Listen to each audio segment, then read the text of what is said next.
ఓం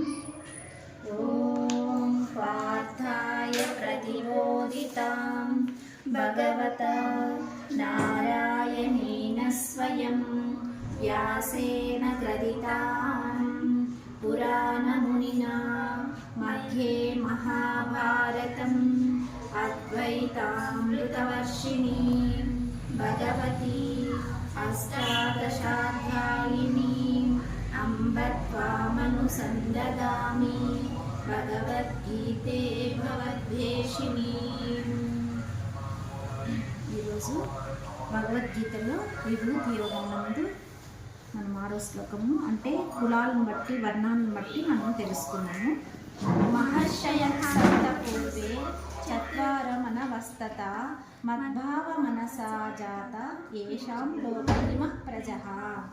సప్త మహర్షులను వారి కంటెను పూర్వులైన సనకాది మహామునులు నలుగురిని, స్వయంభూవాది చతుర్దశ మునువులను మొదలగు వీరందరూ నా భక్తులే. అందరూ నా ఎడ సద్భావము కలవారే. వీరు నా సంకల్పము వలనే జన్మించినారు. ఈ జగత్తునందలి సమస్త ప్రాణులను వీరి ప్రజలే.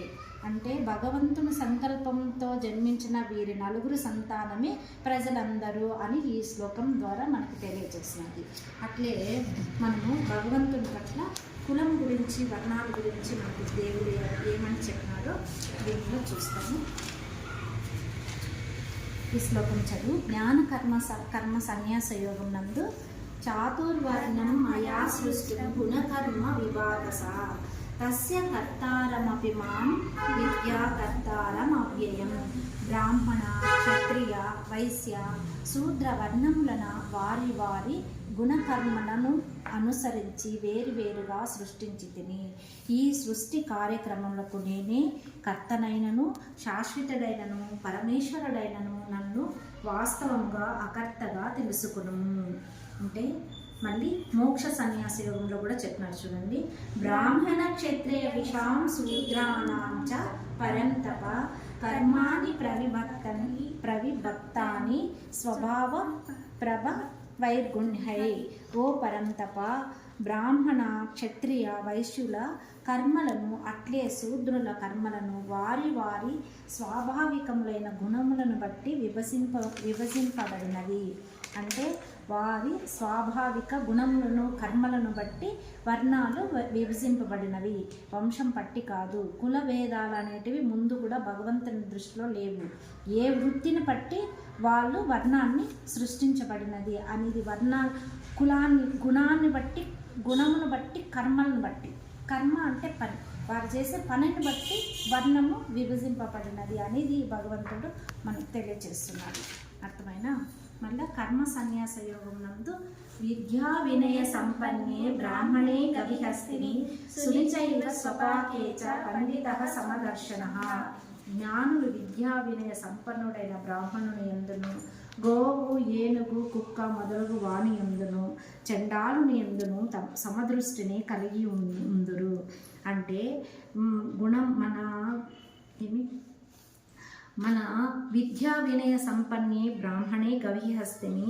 అంటే మనము గుణం ఉండవాళ్ళు మంచివారు ఎప్పుడు అందరినీ సమదృష్టినే కలిగి ఉంటారంట. వీధిని యోగ్యులు అని అనబడదురు అని చెప్పి ఈ శ్లోకం ద్వారా మనకు తెలియజేస్తుంది. అట్లే చూడు. పరిత్రాణాయ సాధూనాం వినాశాయ చతుస్కృతం ధర్మ సంస్థాపనార్థాయ సంభవామి యుగే యుగే. సత్పురుషులను పరిరక్షించుటకు, దుష్టులను రూపుమాపుటకు, ధర్మమును సుస్థిరమునర్చుటకును నేను ప్రతి యుగమునందును అవతరించుదును. అట్లే చూడు. యదా యదా హి ధర్మస్య గ్లానిర్భవతి భారత అభ్యర్థానామ ధర్మస్య తదాత్మానాం సృజామ్యహం. జ్ఞానకర్మ సన్యాస యోగం నందు శ్లోకాలు. ఈ తాత్పర్యం చూడు. ఓ భారత, అర్జున, ధర్మమునకు హాని కలిగినప్పుడు, అధర్మము పెంచి పెరిగిపోవునప్పుడు నన్ను నేను సృజించుకుందును అనగా సాకార రూపములో ఈ లోకమున అవతరించుచుందును. అంటే ధర్మాన్ని రక్షించడానికి అధర్మాన్ని మనము పక్కకు తోసేదానికి, దుష్టులను శిక్షించడానికి, మంచి వారిని రక్షించడానికి భగవంతుడు సాకార రూపంలో మనకి జన్మిస్తూ ఉంటాడు అనేది ఈ శ్లోకాల తాత్పర్యం. అంతేగాని మనకి ఇక్కడ కానీ ఈ మతం వారిని రక్షిస్తాను, ఈ కులం వారిని రక్షిస్తానని ఎక్కడా లేదు. అందరూ ప్రజలందరూ కూడా భగవంతుని దృష్టిలో మంచివారు, భగవంతుని దృష్టిలో అందరూ సమానంగానే చూస్తారు. ఈ శ్లోకాల ద్వారా భగవద్గీతను చదువుకుంటేనే ఇవన్నీ తెలుస్తుంది. అందరూ భగవద్గీత చదువుకోవాలా. సరేనా? నమస్తే. హరి కృష్ణ.